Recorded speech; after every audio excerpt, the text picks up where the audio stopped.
dodgeball thing or something, you're just like, BAM! Like, all out, like, what school are you? Dude! Like, how sick would that be?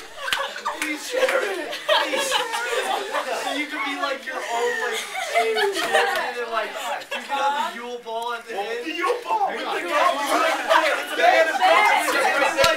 Oh my gosh! And Hermione comes out in that last part and she looks so good in that.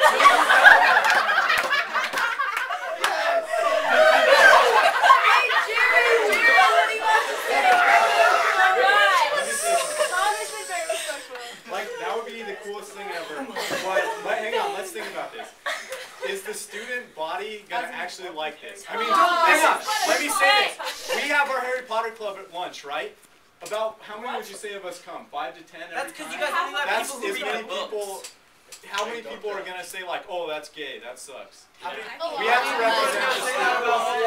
Like that would be the sweetest thing ever. I'm all for it, but the student body might not like it, and our job is to represent the student body.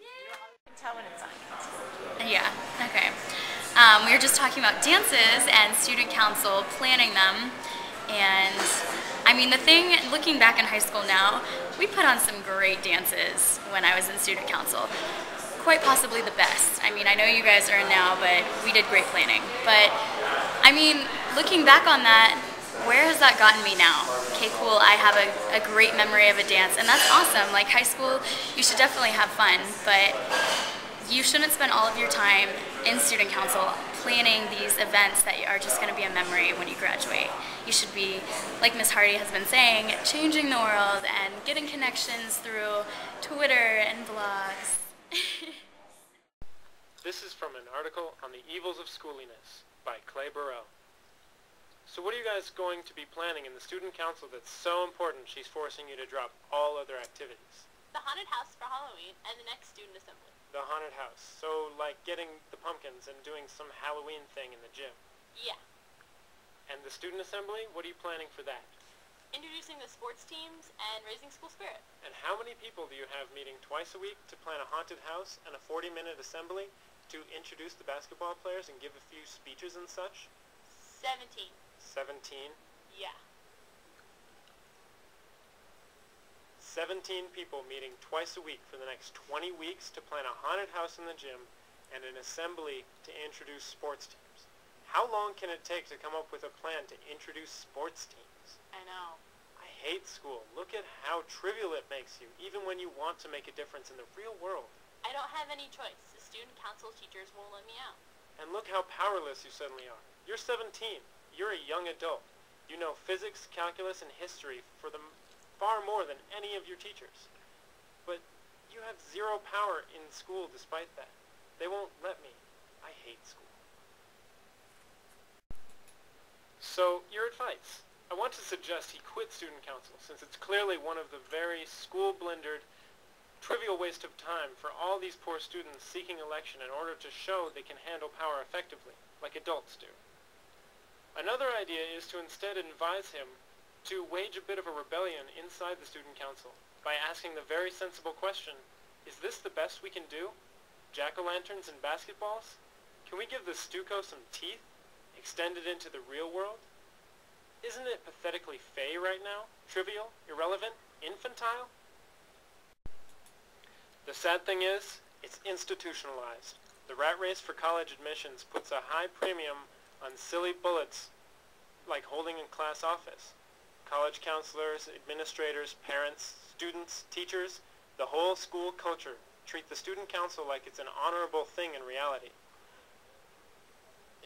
It limits the horizons of the 17 most motivated leaders from each grade level to the paltry world of the schoolhouse. It's outrageously trivial and infantile. I don't know if it's consensus trance, blind traditionalism, or winking condescension. Let the kids play like they have power, but it smells really bad to me.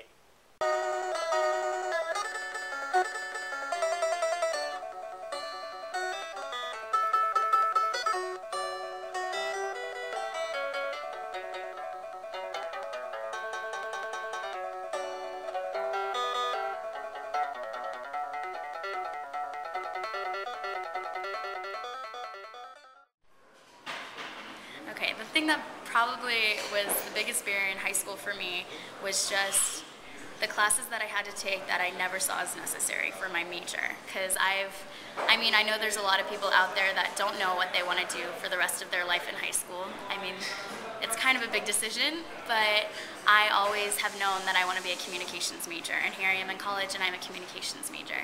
And I just think that in high school I took so many unnecessary classes that were required for me to take to graduate that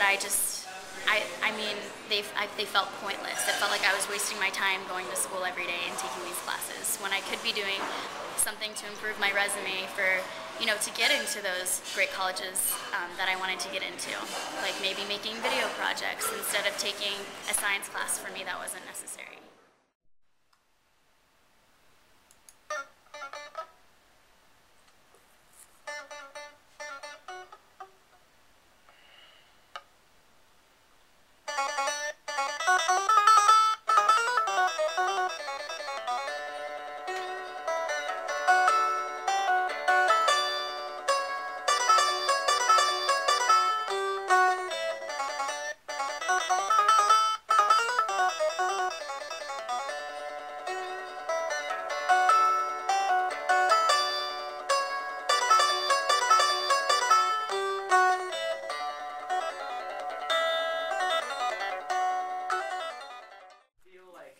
Everybody's frustration towards I don't know what's going on and we're not doing anything, and I just want everybody to kind of relax and just look at it from a different light, that it's not just we are here to see how much we will learn, but we're here to pave a new path of knowledge, and it's more than just an opportunity. It's a responsibility now for us to do the most that we can with this, and to get innovative and get creative, and to start fixing the world through math, or through this whole new system. I mean, it's huge, and I don't think that we've truly taken into order how lucky we are and how we really need to produce something awesome here.